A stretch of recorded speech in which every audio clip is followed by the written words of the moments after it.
All right, welcome everybody. I'm Flash McVay, co-host with Rain Waters on the Afterburn podcast. We're coming at you with another episode. Today we have an incredible guest. I've been looking forward to this one for a while. Got referred to this guest by a buddy of mine, Kelso Flick, and today we got Brigadier General retired Max Stiffy Stitzer. So first off, sir, and Stiffy, welcome to the pod. Oh, thanks. So excited for this opportunity. Yeah, no, we're excited to have you.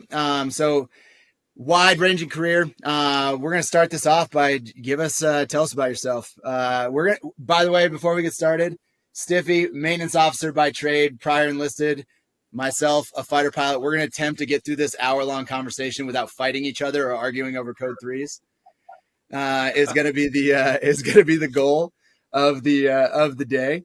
So I think we can probably make that happen. But in all seriousness, Stiffy, go ahead, tell us about yourself. Tell us kind of your experiences, your career, any of your favorite assignments or anything like that. But over to you. Yeah, good. I never fought with any of my aviator buddies over hardware. It was always over the flying hour program and the schedule. Oh man. So as long as we steer clear of FHP, we're good. Oh, one of our very favorite topics is FHP on this show. Actually, I have thoughts, so we can talk about that. We'll talk about it if there's time or opportunity, for sure. Yeah, it's interesting. This is not the beginning. I'll kind of back up and start at the beginning, but the tail end of my enlisted time, I cross-trained, and I was a 1 Charlie Oscar in a fighter squadron, in the world's greatest fighter squadron, in fact. You may or may not be assigned to. And that was just, my first few years in intelligence as a target intel person, which is not an enlisted career field anymore in our Air Force, was just the best foundation for everything that I was going to do for the next 4 decades. But I had no idea that was the case. That was what I signed up for. But again, we'll back up and talk about how I landed there. But to go from being a 1 Charlie Oscar and an ops tech into being a maintenance officer, I knew the ops side of how the flying hour program was built, how scheduling happened, how events mattered to fighter pilots in a fighter squadron, all of the training and the syllabus and stand eval and, scheduling and operations and training and all of those functions in a fighter squadron. And so it made me a really good lethal maintenance officer because I didn't have to be trained. I just got to train my ops brothers and sisters on maintenance, and I was good at that and able to communicate with them because I came from their tribe and knew their language and what mattered to them, and was able to teach maintainers about that as well. So it made me. I never presumed I was special or better than anybody else, but in that regard, man, no other maintainer knew those kind of things like I did. So it made us a really effective team with ops and maintenance, which is all you ever want or need, right? To go downrange and take the grip to the enemy. Yeah. So, I have Air Force service and military service in my heritage for sure. Generations of ancestors were in the military. My mom's dad was a World War II enlisted flyer in the Army Air Forces. He was a flying radio man and crew chief on C-46s and C-47s. Flying over the hump, the China-Burma-India theater. And of all the grandkids, uncles, nephews, everybody else in the family, I was the only one that showed an interest and heard his war stories from World War II. And the background of that was while he was a depot mechanic, a wage grade mechanic at Hill Air Force Base working on F-4s and J-79s. And so he took me to all the air shows, to the Hill Air Force Base Museum once there was one a little later in my childhood. And that was the biggest inspiration to help me decide that I was going to join the Air Force. And so I drove towards high school graduation as a pretty average student. I was really smart and I did well in the stuff I liked and cared about, and disregarded all the stuff that I probably needed the most of but didn't like. But as a new 18-year-old in February of my graduation year of high school, I had really long hair. I wanted to play bass guitar in a rock band and drag race. And that was the extent of my vision of the future. And my dad came to me in my bedroom one day and said, "Put that stupid bass guitar down. Nobody's ever going to pay to hear you play, an instrument on stage, but you are going to have to figure out what you're going to do with your life." And he gave me 2 suggestions, and one of those was the military. And to me, that sounded like the easier choice, actually, of the 2. And so I started ringing up recruiters and talking to them. And I talked to all the recruiters, all the services. My best friend actually lived next door to a Marine recruiter, and he joined the Marine Corps Reserve. And I said, "Man, I already decided the military kind of sounded like the harder option, but I was going to do it anyway, but I was not going to join the Marine Corps." No. And thankfully good that's choice. the case. And so, much later on in life, in my professional career, in joint assignments, I worked for and with great U.S. Marines, and certainly love and appreciate them and all the other services. But I picked the right career field for sure, and certainly the right color uniform. So the Air Force Reserve recruiter sat down with him, and he showed me all of the career options. And I looked and I said, "It sounds like you're trying to get me to do all the things that I get a bonus for, which means you get a bonus for." And I was smart enough at 18 to know they give bonuses for a reason. It's because the stuff people don't want to do as much, right? They have a harder time filling, and there must be a reason for that. And not to disparage what any of those other career fields or specialties are. But on another list, he had a list that required an interview. And on that list was intelligence. And I said, "Well, I've debated and done, debate events in high school and done really well. And so I think I can brief and talk and learn and, do things like that. I think that's what I'm interested in." And he said, "Well, those are really tough interviews. I don't recommend it." And I said, "Well, why don't we give it a shot there?" Why don't we give it a shot? There, Master Sergeant. How about you just let me try? And so we marched over, and the Air Reserve technician, the full-time intel officer in that squadron, was a Vietnam vet, former Master Sergeant, who was then a captain.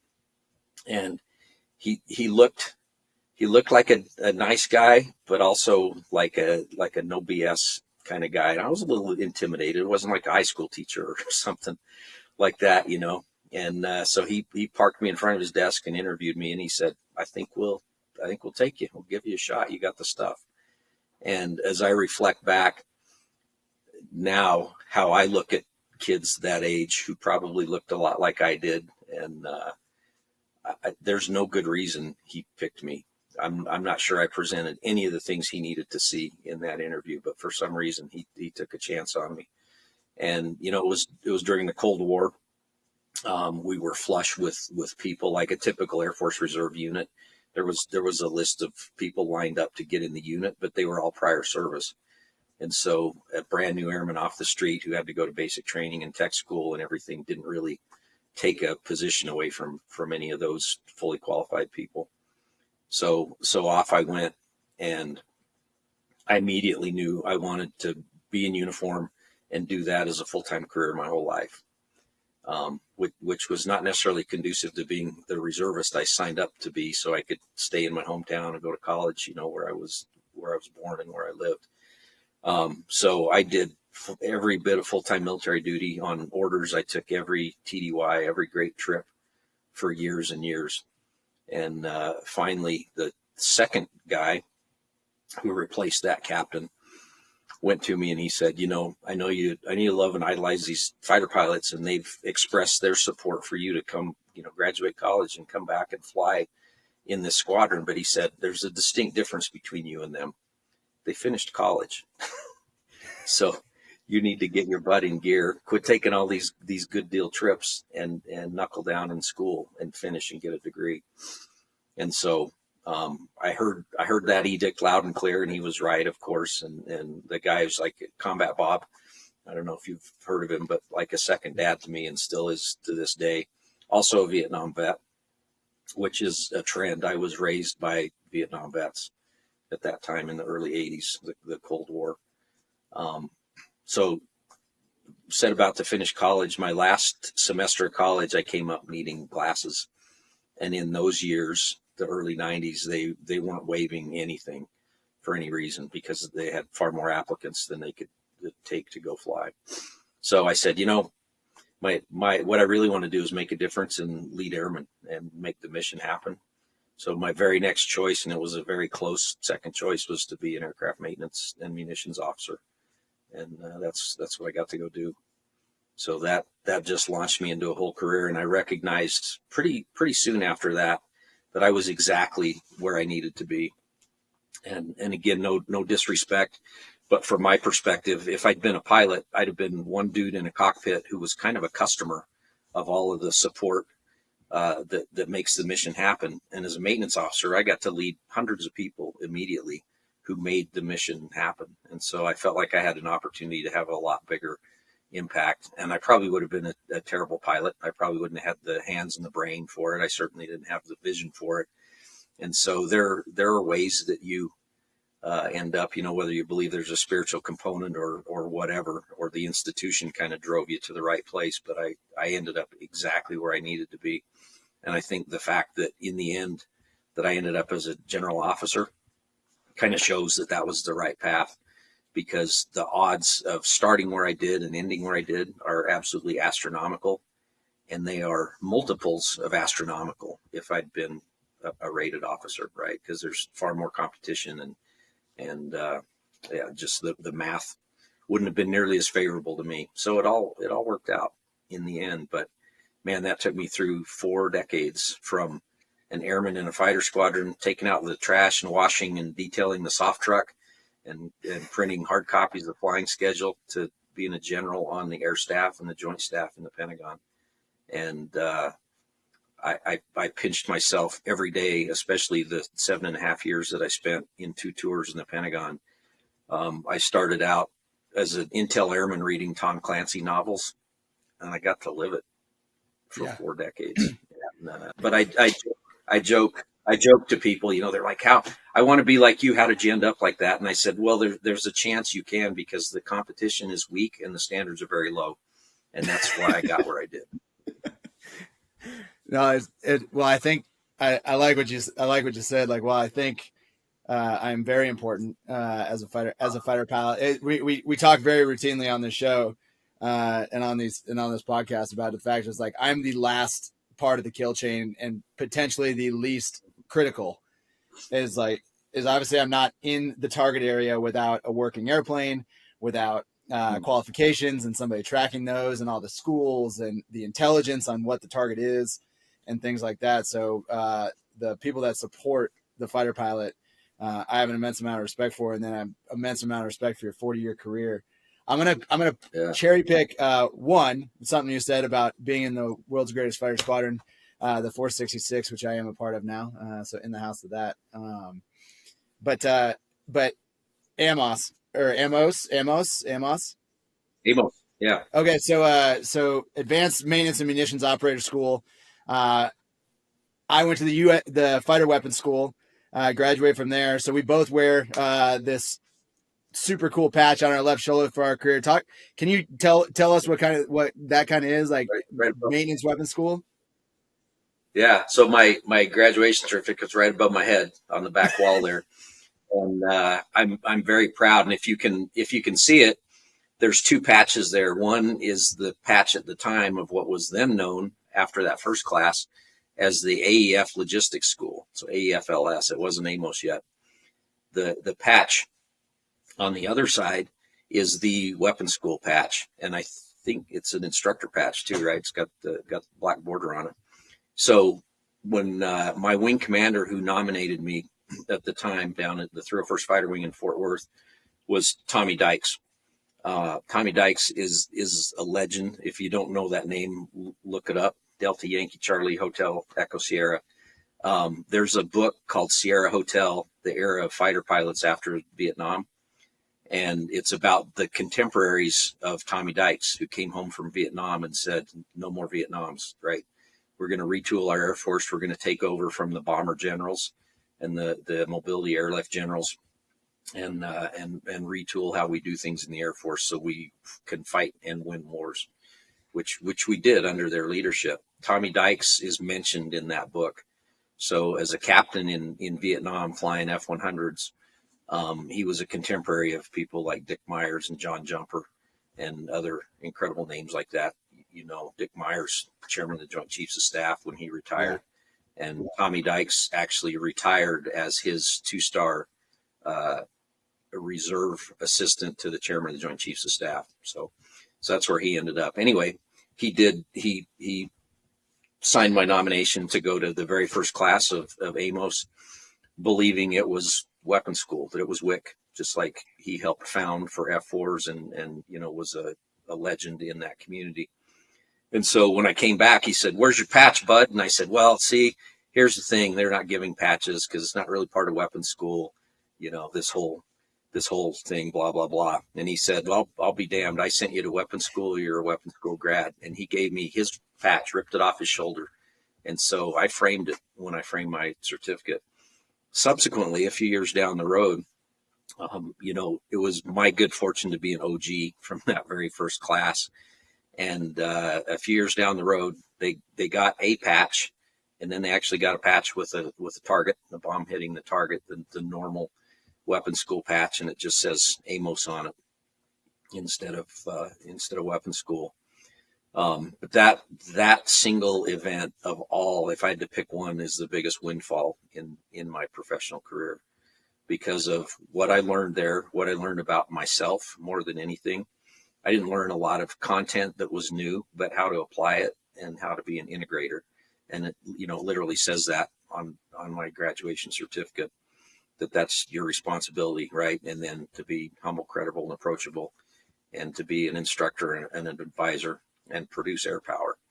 And they've held to that mantra. And we just celebrated our 20th anniversary last spring. This time last spring, just last week, I guess, a year ago, of the 20th anniversary of our graduation. And I was the first in everything coming out of that school. First squadron commander, first group commander, first colonel, first general officer, as an AMOS grad. And so that association's been very dear. There was a time, things changed over the last few years as I got busier, but for many, many years, I went to more graduations than I missed. And helped shepherd that school through, and got to be a voice just because of my, you know, the good fortune of my seniority and when I went through so early. And the first commandant who's in the picture on that, under that certificate with me, is now an undersecretary of defense for sustainment, Steve Marani. So again, prior service enlisted civil engineer guy who ended up as an aircraft maintenance officer and was the first commandant of U.S. Air Force AMOS, another pillar in that community who mentored me and who I got to, you know, associate with for a long time. People like that who I ran into, I wouldn't have gotten anywhere near what I did professionally had I not been mentored and had the great example of people like that. So that's a trend for me in my life for sure. No, that's awesome. Yeah, like the AMOS grads that I've been a part of, I actually, to be perfectly honest with you, like I don't think I've been in a unit that hasn't had like a really amazing OIC, superintendent, chief pro super, all those different things. But like when I run into a guy with a weapons school patch, which I truly look at it as a weapons school patch, is there's always something just a little bit different. And it's whether that they just get it a little bit more, or they just are, or there's like, nope, I am the master integrator of my community, and things like that. That I've been blown away by pretty much every AMOS grad that I've run into throughout my career, being a part of it. Like as with OICs, about 3 or 4 of them that I've seen. So I wanted to kind of talk about that as well, because I know Rain is also having like a weapons school thing.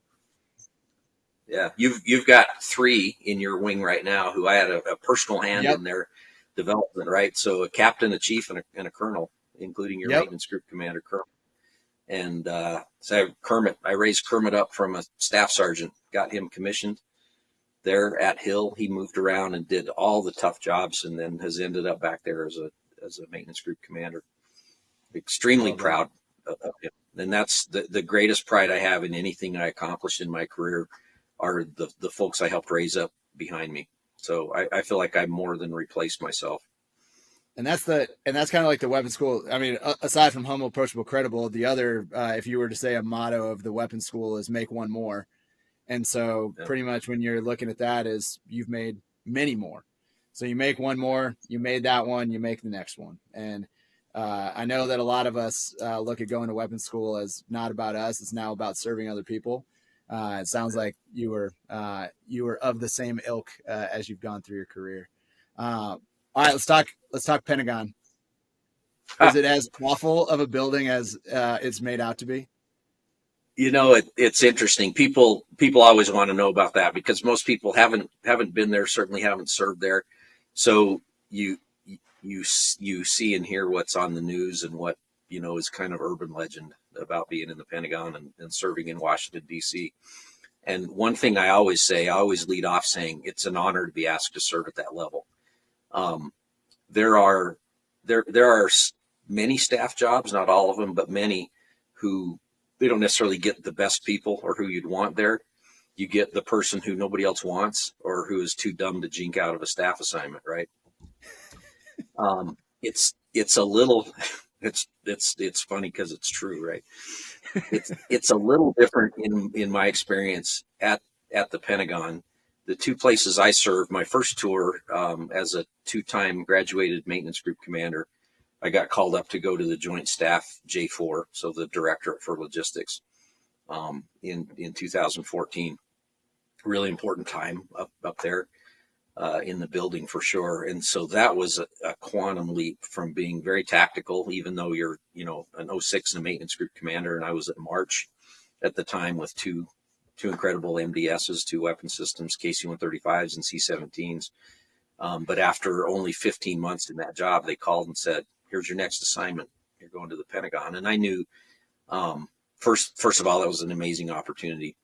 And second, it meant that they probably had plans for me, you know, for further development and potential beyond colonel. So it was easy to say yes, tough to leave getting paid to live and work in Southern California for sure. And being with 1,100 amazing airmen every single day to going and being on a staff and having a cubicle. But it was immediately apparent that was a huge opportunity. The Joint Staff handpicked every person from every service, at least in J4 where I was, but I got the sense that was the case in the 3, the 5, the 8, you know, and so on, everybody I associated with. So they were very deliberate in who they develop and send there. But you can't escape the politics because you work for civilian leadership at some level. There may be 1 or 2 degrees of separation, but everybody in uniform works for ultimately somebody who's not in uniform. And so it was a great learning opportunity for me to see what you hear about, to see it up close and personal. And, you know, the administration that was in office in 2014 was different than the others. I mean, I've been in since Reagan, right? Joined the Air Force in 1984. So served under every commander in chief for, again, nearly 40 years and several administrations. But no matter what, the people in uniform supersede any politics, any partisan activities or anything like that. I mean, in uniform, we're famously apolitical and nonpartisan, right? And so we recognize, we swear an oath to the Constitution, which is not a person or a party. It's a Constitution and a set of ideals that govern our great republic. Right. And but again, you can't escape the influence of the politicians and the political appointees and the people they hire. And it wasn't as widely used at the time, but the term deep state was known. And I began to see and understand what that meant. And it's not this nefarious conspiracy theory thing. There actually is a permanent administrative state in Washington, D.C. So people apply and become civil servants, and that's something they want to do with their life and professional career. But some are also put in place by the political appointees because they're political, because they subscribe to certain politics or policies or, you know, priorities or everything. And then when that administration and the political appointees leave office, those people stay. and they do things their way according to their politics and their, their philosophy and everything. So it's not this, hillbilly redneck accusation that there's a deep state. There's a deep state. There are people who stay beyond successive political administrations, and they don't necessarily subscribe to the policies of the administration that they're currently under because they were there before they were elected and in office. And so when you hear, the wives' tales or whatever you want to call them about civil servants and you can't fire them and everything, that's largely true. It's difficult to fire a civil servant, and especially in Washington, D.C., because Washington, D.C. is a few things. There's a saying that Washington, D.C. or national politics is Hollywood for ugly people. I can confirm that's true. And that Washington, D.C. is a town full of lawyers. That's also true. And that it's a town of student body presidents, right? So those people who are, just kind of strivers and very, very public and strive for accolades and to make a difference in everything. That's Washington, D.C. So everybody's got an agenda, except for the most part, as it should be, the people in uniform. They're good servants to the Constitution, to their fellow airmen, sailors, soldiers, Marines, Coast Guardsmen, Space Force Guardians, just doing the job, recognizing they've worked for one administration and they'll work for this one and they'll work for the next and hold the line.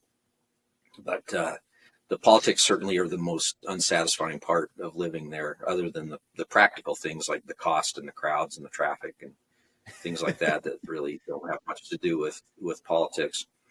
But people would come to me in that first tour. I was the deputy to an SES, the lone SES in J4, who was also a retired Air Force 2-star, had been a bomber pilot and a mobility pilot. I got to be his deputy, and that dude was high energy. He think Ross Perot with maybe better manners and a little bit better looking, right? Super amazing guy to work for. But he gave the staff under him a hard time because he was so high energy. The young uniformed officers couldn't keep up with him. And so he really was a force of nature. So I got to be that buffer because I was his deputy and I was still in uniform, and helped people understand how he operated and what his perspective was. And so I loved him and was fiercely loyal to him and learned as much from him as any boss ever. And then I got to translate that into more palatable orders and priorities for the field grade officers below us in our directorate.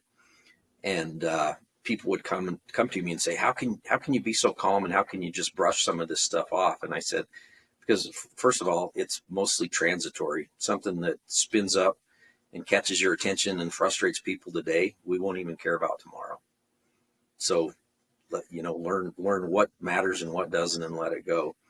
And then I would also tell them that our tour here, even though it was an honor to be there and I worked with amazing people, it was still a tax on your career before then, when you got to work at the tactical level and do all the fun work, while somebody just like us now was doing these same jobs 20 or 30 or 40 years ago, so we could have the force we do today, the funding we have, the budget we have, the policy, the TTPs, whatever.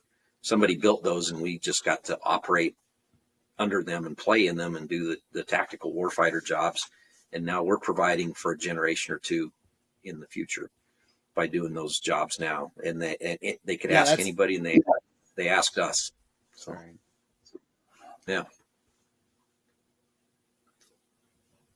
No, that's interesting, because like a lot of the guys that I know that have gone to the Pentagon and been on staff, they talk about that every day is just a new crisis, and like everything is so high energy, so high strung that nothing falls below the cut line. I'm just like, guys, that's going to be a long game. We don't have to really focus on that just right now. But the kind of thing in prioritization, but everything is a crisis every day, and people treat them all as such. And that was like kind of an interesting thing that I've heard from a lot of folks, and from a guy who's been in the building trying to tamp that down as a higher level person in a directorate seems to be just a fact of life inside of the building. Yeah, and it is true, and I came to recognize as a colonel in the Pentagon, colonels run the Pentagon. So certainly there are a lot of high ranking people and a lot of higher ranking people than colonels, but the work really gets done at the colonel and action officer level, and then the people above them lead those efforts and talk about it for the most part. And so I had a boss who told me, he said, when you come to the Pentagon as an 06, that really means you're two 03s strapped together in Afterburner. That's the kind of productivity we expect from you. And it was true. So what you offer different than a junior officer is wisdom and a worldview and maturity, and you've been conditioned through successive layers of command and leadership that you're not overreactive. Hopefully you're the right personality and temperament when you get to that level, but that you maintained captain energy, right? And so that was, I had the opportunity to teach and mentor people, and not just airmen, but from all services. And I'll tell you, every service brought their very best to those jobs, and gave me a great deal, incredible respect for how all the other services develop and fight. And, we fight and win as a joint force. So there's no such thing as an Air Force only fight or a Navy only fight or whatever. And you certainly, we can't survive a day without space and what they provide. The umbrella overall, but space is obviously recognized now as its own proper warfighting domain, and we've organized around that accordingly. That was an interesting thing. If I can, if I kind of take a sidetrack for a second. So my second tour in the Pentagon, back on the air staff as the director of staff for A4. So the director for logistics, engineering, and force protection for the Air Force, the deputy chief of staff. I was his director of staff as a new one-star, and Space Force happened. So December 2019, when the NDAA was finally signed, it enacted the Space Force, and it actually surprised the DoD and the Department of the Air Force, because the anticipation was Congress is going to pass this thing and enact a Space Force, and then they'll say, 12 or 24 months from now, stand up a force. And the language actually ended up that on December 20th, 2019, there was a U.S. Space Force. And so on that day, there was one member of the Space Force, 4-star general, right? General Raymond. And we had to create an entire service from scratch, from whole cloth, because Congress didn't do what we expected. And so I got to see that and be part of it. And that was a really exciting historical moment, because nobody alive has stood up a separate new armed force since the Air Force in 1947. So there was no textbook or TTPs on how to do that. They did it really well. And the natural tendency would have been to say, hey, now we have a department of the Air Force, just like we have a department of the Navy with two armed services under it, an Air Force and a Space Force, just like we have a U.S. Navy and a U.S. Marine Corps under a single service secretary, the Secretary of the Navy. We did it differently for the Space Force. Some things work really well at the department level for two services, and some things we absolutely didn't want to lift from them, and so we didn't. And so I got to be in on that as a staff guy, and I was actually briefly, as they were trying to decide what the Space Force S4, not the A4, but the S4 and the Space Force at the headquarters level would look like, I was briefly considered to be that person until they decided it wasn't going to be a uniformed position. It's an SES position. But because, there are only so many general officer positions, all of ours in the Air Force were full of Air Force people doing Air Force work. But because I was a reserve officer, I was a spare. I was a utility player and could have potentially gone and done that. Would have been an honor. I'm glad I didn't. And I certainly understand why that didn't come to fruition. But in the end, I'm an airman, and I'm glad I got to stay and finish out in the Air Force. But it's interesting back to the politics, because I think the prevailing narrative for Americans is that the Space Force is Trump's Space Force, right? That he created. It happened during his administration. But you got to read the Constitution. The president, the executive branch, can't create an armed force, can't fund an armed force, can't organize them, can't say how much manning they get or anything like that. That is wholly Congress's responsibility. And so Congress, as representatives of the people, recognized that space is a warfighting domain, and to compete with our enemies and our adversaries in that domain, we need a separate service to do that. And so, the narrative says that politics drove that, and there's still a lot of disparagement that Space Force isn't needed, that Trump made that up for self-aggrandizement or whatever.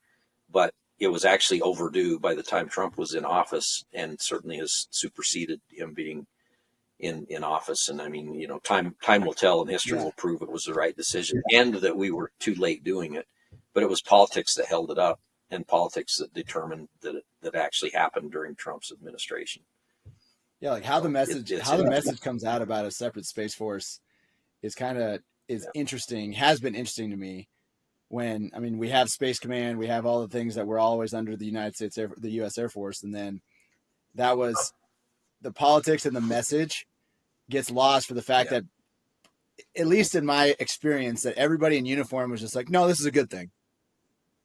Yeah. And like, this is a long overdue thing, that it wasn't necessarily just President Trump's like thing that he thought about last night, and that we just kind of needed at the time. Yeah. But it's interesting, and I think that narrative was shaped in no small part by the Netflix series Space Force, right, with Steve Carell, that came out just before. Don't discount the power of Netflix and mainstream media and how that plays. And it was, I mean, that, if you watch that series, whoever wrote that, man, they had some significant insights into military culture and everything, because it was too painfully funny, some of the things that they talked about. And my kids and wife had a heyday with it, because Dad was a general in the Pentagon at the time, and they said, you're Steve Carell, that's you. So I guess, like a lot of people, they thought I was a prune too, so. But it was, hey, might have helped funny your street cred around the house. There you go. Yeah. All right. I know you're a busy man. You got some stuff going on. I want to shift a little bit. So towards the end of your career, working in plans and policy and all that different stuff, is you started talking about, and how does the Air Force transition from the global war on terror, getting out of Afghanistan, doing all these different things, and then reorganizing, reoptimizing, retooling, whatever word you want to use, for kind of this great power competition that we're looking at, in the pacing threats and the national defense strategy of trying to shift towards China, Russia, and all these different things with great power competition. And how are we going to do that and retool and reshape the military, not just the Air Force, but the Department of Defense writ large? Take us through that time, and then just your thoughts on how we're doing, or how things are going, and just your insight on how that time kind of went inside the building. Yeah. A couple things. I appreciate that question. I care a lot about it and talk a lot about it too. So again, I'll jump back to my first exposure at that strategic level on the Joint Staff in 2014. There's not much we know about, from my perspective at least, that we know about China today in 2024 that wasn't known or predicted in 2014. All the warnings were there, and the warnings were diligently being transmitted across the interagency to the executive branch and to Congress by the intel community and the military, right? Department of Defense. But there was, again, political barriers to acting on that with the urgency that we knew we needed to, even in 2014. And we continue to be distracted by wars in the CENTCOM AOR. And so, if you can kind of illustrate what in 2014, what we thought China's trajectory would be, as a we only said near peer adversary and advancing at that point. So if we presumed that their vector would kind of be a 45-degree angle in development, in advancing the size of their force, the technology that their force had, their influence around the globe and everything. If we thought it was a straight line in 2014, by the time I got back to the Pentagon, the Air Staff in 2019, they had taken full advantage of our distractions, I'll call them, in CENTCOM, and had gone geometric. So instead of a straight 45-degree line, they were going asymptotic as far as their development, and especially the mass that they were developing. And so, for the most part, and I mean, this is obviously open source info, they don't have technological superiority, but they certainly have mass, and they've certainly placed themselves strategically around the entire planet on continents that they were never in, and places where they're overtaking our presence and our influence for sure. South America, Africa, in some cases even Europe, for sure, because they watched what we were doing. Our playbook was open to them while we fought in CENTCOM, and were distracted against pretty low tech threats over there, and for political reasons largely. They took full advantage of that. They are strategically patient and very shrewd, and they've got a plan like we don't. And some of our, I don't want to call them liabilities. I can't think of the right word for it, but I love and treasure our form of government, our Constitution, the fact that we're a representative republic, and how we do things, and how we treat people, ourselves and other nations and everything. There's never been a better force for good than the United States in this world, and never will be.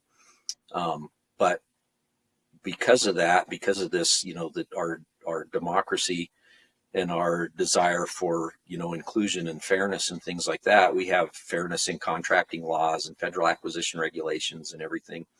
And so it takes us decades to iterate and to field technology, so 40 years in between major fighter aircraft buys, 70 years in between major bomber aircraft purchases, acquisitions, and and on and on and on. You can look.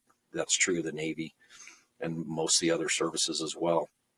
China, on the other hand, as our true pacing threat, they don't have a constitution. They've effectively nationalized their industry, and so if in fact a Chinese defense industry or contractor isn't nationalized, it effectively is, because you don't want to cross the Chinese Communist Party leadership, and they have plants who are board members in all the companies and everything. So if China says, hey, we want the next 6th generation fighter, they go build it. They don't have to wait and get a part build in every state to get every congressman and senator's vote to advance this program and to get the funding for it, and then to go through our Byzantine and arcane contracting processes and acquisition and all the milestones and everything like that. They can iterate much faster. We had during, again, my time in Air Force A4 in the previous administration, we had an Assistant Secretary of the Air Force for Acquisition Technology and Logistics, Dr. Will Roper, and he put forth the concept of a digital century series. So he said, in the 50s and 60s, we had the Century Series fighters, and we had a new model of fighter aircraft coming out every couple of years, right? Yeah. And we would build them at scale and fill them at scale and use them and everything, and then retire them as needed and move on to the next one. And each one had technical advantages over the last generation. And that's how we went from 2nd to 3rd to 4th generation fighters in the Air Force. Now look how far it's been since we've gone from 4th to 5th gen, and look how long it'll be from 5th to 6th gen. So he really was onto something, but the political headwinds for that from the defense contractors, and just the lack of awareness and bandwidth for Congress to even recognize the goodness and truth in that, and then to act on it, didn't happen in time before he went out of office in the change of administration. And so that concept was ash canned. It's gone away. Nobody talks about it anymore. So here we are still behind schedule on the amazing F-35.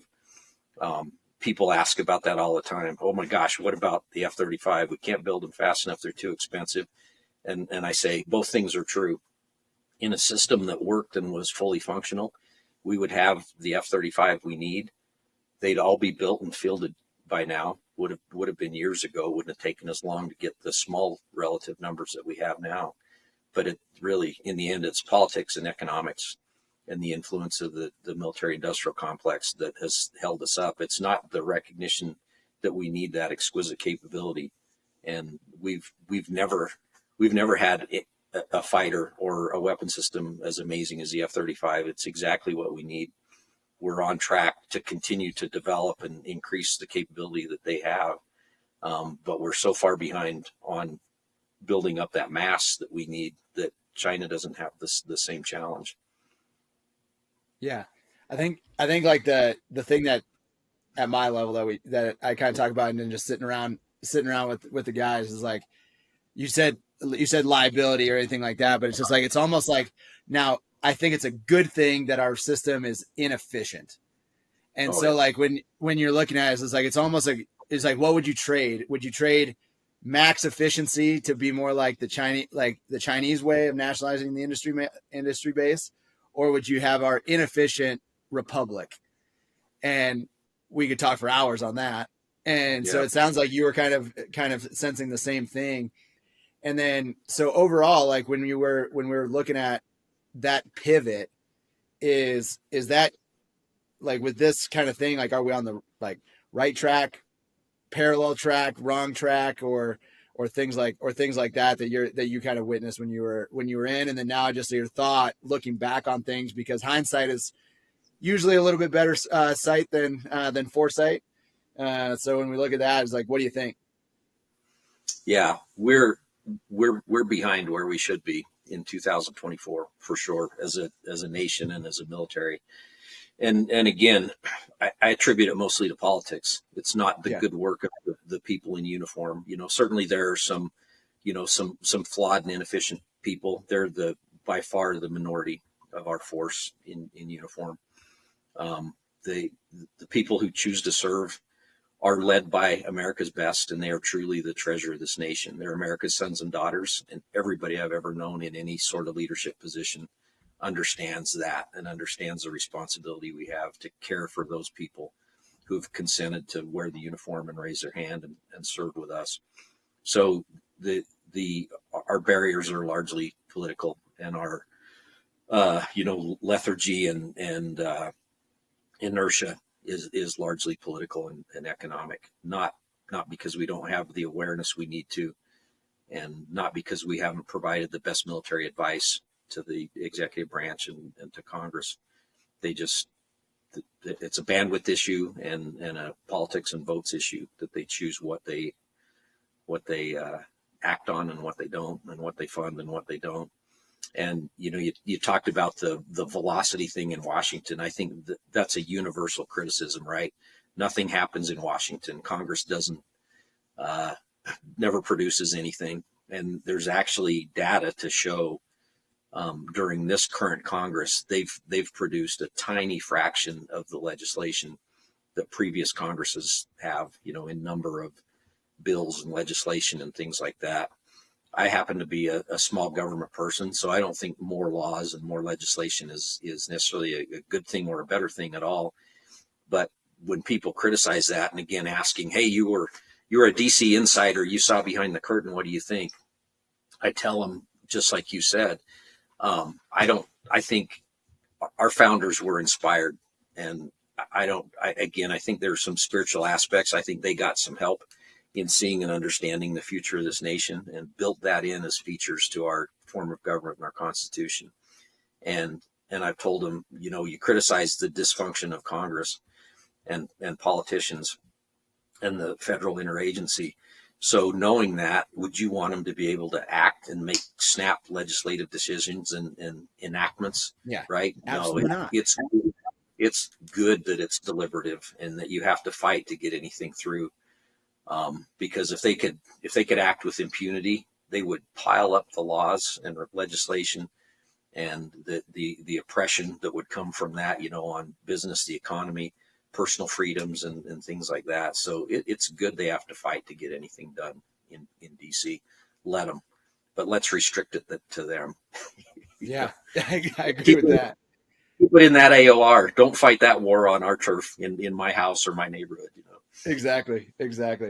All right, so getting towards the end of our chat, when we look at things and from our previous discussions and things we're going to talk about today, you said you like to talk about it, and you've said it before, and I agree with you. And like the data is out there. The Air Force we have today is smaller, size-wise, number of aircraft, platforms, things like that, than it was in the Army Air Corps when it transitioned from the Army Air Forces to the Air Force back in 47. Is that a bad thing? Is that a good thing? What are the pros and cons of when everyone says we're smaller than we've ever been in the history of the Air Force? Okay, now what? What does that mean today? Kind of in this great power competition environment. We need the exquisite technology, and we need the mass. And I don't think it's a binary decision. I think we can have both. With the economic might and technological might of this nation, there's no reason we can't have everything we need and as much of it as we need. And again, the common barrier to that is it's politics and political choices and how we spend our discretionary revenue for the United States, right? So we're throwing money at things that don't further the mission and the national security of this nation, that suit different political factions and constituencies and things like that. But it's wasted money, and it's throwing good money after bad. So we need both mass and the best technology out there, and put it in the hands of warfighters. And like you said, the size. So another pretty eye-watering statistic that I heard. I did some reading up recently. I was just appointed to be on the board of directors of the Utah Aerospace Foundation, so the Hill Air Force Base Aerospace Museum. I'm on their board now, and I didn't want to be the dumbest new guy on the board. And so I was looking up the history, and Hill Air Force Base at one time was the depot for F-84 fighters. And there were F-84s across the Air Force in the late 50s and early 60s. And at their peak, there were more F-84s just in Strategic Air Command. So one model, one MDS in one MAGCOM, we had more of than we have total aircraft in the U.S. Air Force inventory today. All kinds: fighters, bombers, tankers, helicopters, everything. That's incredible. Now that's why we won the Cold War, right? We were always afraid of and concerned with the Warsaw Pact's mass, because they outmassed us in on the ground and in the air and everything. But we had a technological advantage, and we had a doctrinal and political advantage as well as economic. So we outspent them, and we out-freedomed the Warsaw Pact, and that's why they dissolved and went away. But we presumed that when that happened, we could completely discard the idea of mass, right? Because we were only going to fight these little exquisite battles against terrorists and things like that. In the meantime, our pacing threat has built up the mass that they presume we need, and has outpaced us. And if you look at the vector they're on, that China is on, again, it's stunning how much mass they will have in just a few short years, and we're still struggling to field B-21s, and 35s and 6th-gen fighters and KC-46s and everything like that. And I think, again, this is open source, but we don't not only have enough tankers for ongoing, quote, peacetime CONUS missions and things like that. We don't even have enough tankers to support any one combatant command's O-plans, right? And yet we're retiring KC-10s, and we can't maintain KC-135s because the industrial base is fragile and has crumbled. And we could do an hour just on defense industrial base, which I got to work on defense industrial base policy both times that I was at the Pentagon. And maybe we will. Absolutely one of my passions, and has led me to what I'm doing now as a consultant and advisor now that I'm in the private sector, is to be part of that solution in ways that I couldn't when I was in uniform. So yeah, we need the best technology, absolutely, and it's only going to come from this nation because of our politics, because of the kind of society we have, because of our value on STEM and knowledge and those exquisite capabilities. But we need the mass to go with it, and that's less palatable because you hear people saying, well, we've got all these social programs we need to fund, and we need to take care of people in our own borders and everything. Well, without national security and a functioning deterrent military, we don't, those programs are the least of our worries for sure. So we can do both, but you need to measure some of those other things in favor of providing better deterrence, stronger national defense, and the national security we need. It's interesting. Like what we talk about is like the mass, like the tenets of warfare seem to be lost on some of our civilian leadership, even potentially some of our uniform leadership, where mass and maneuver. And it's hard to outmaneuver overwhelming mass. And so when you're looking at some of those things, like if somebody else is just going to outmass you, and then you try to execute maneuver and attrition warfare against that, like that's going to be a difficult proposition. So I like what you're saying about mass, and that's a huge tenet of warfare. So last question. You were a general officer in the Pentagon. Let's pretend that the Republic is different. And right now you could have made one last decision on your last day in uniform that was going to permeate and have the biggest impact that you see going forward in the military. What would that decision have made, or what policy would you have instituted? Boy, that's that's a tough choice. But I'll pick one that I'm knowledgeable and passionate about, and those are probably the things you should talk about, right? As a lifelong Air Force reservist, part of the reserve component, but who got to do traditional active duty, regular component jobs for most of my career, and got to have that kind of role and influence. The willful ignorance of what the reserve component, the Air Force Reserve, the Air National Guard, brings to the capability of this nation is the most disappointing thing. And it's a choice. I say willful ignorance because the total force policy for the Department of Defense was signed in 1973, Secretary of Defense Melvin Laird, right? But even before then, we had reserve components of all the services, and they were used in war from World War I on. And in fact, before that, we were a militia nation. It's the history and heritage of this country that people were farmers and lawyers and shopkeepers, and then they picked up arms to fight this nation's battles and win them. And then they went back to their civilian life, their public life. And it's only a feature since World War II that we've had a large standing active duty force. And again, that's in response to the Warsaw Pact, the Soviet Union, the persistent technology that we've had with nuclear weapons and, electronics and everything that have allowed persistent surveillance, and the space race and all those kind of things necessitated rightfully that we have a standing active duty force, and that it grew over time. But now, again, politics and economics play into it.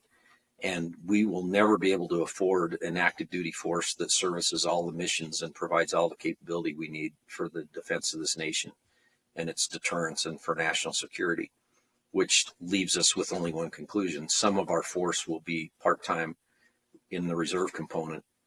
And yet there are, again, political, territorial factions that have neglected and negated the ability for the reserve component to represent the capability that they do to the defense of this nation. And it's often just petty political, again, insecurities and territorialism, right? Yeah. And so, but if you look at the economics and you look at the actual data that's available on the capability, the readiness of the reserve component, you can have all the deterrence, all the military capability on call, and have the right proportion of it in the reserve component. And organizations like yours, the 466 Fighter Squadron, the 419th Fighter Wing, whether or not you're in an association with the 388th and the regular component, is undervalued and underutilized. And I saw it, again, these cultural biases in the Air Force and the Department of Defense. As the maintenance group commander at March Field, I had a 8 PAA C-17 squadron with 9 C-17s assigned. And with everything going on around the globe, those things should be in the air or on the ground at some intermediate stop all the time.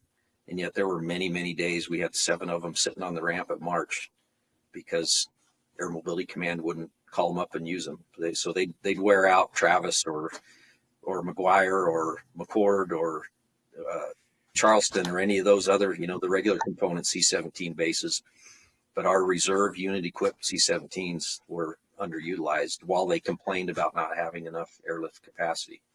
And that sort of mindset and those actions permeate our Air Force.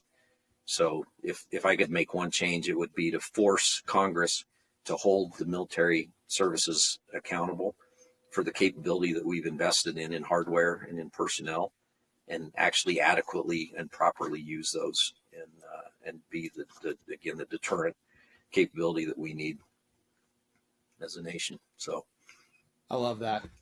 And it's not for lack of perfect. Talking like, about it and striving to educate. I mean, I had audiences with Chief of Staff of the Air Force almost every day, occasionally the Secretary of the Air Force, and it just, you couldn't get those folks to understand and change their mind. Well, yeah, that. Like I said, that speaks to my heart as a reservist, and I don't disagree with you as kind of that piece of it, and then getting people on status, off status. It's so hard to provide the strategic depth that we are tasked to provide, and it definitely should not be as difficult as it is, and it shouldn't be as kind of shunned or territorial as it currently is. And I like what you said there.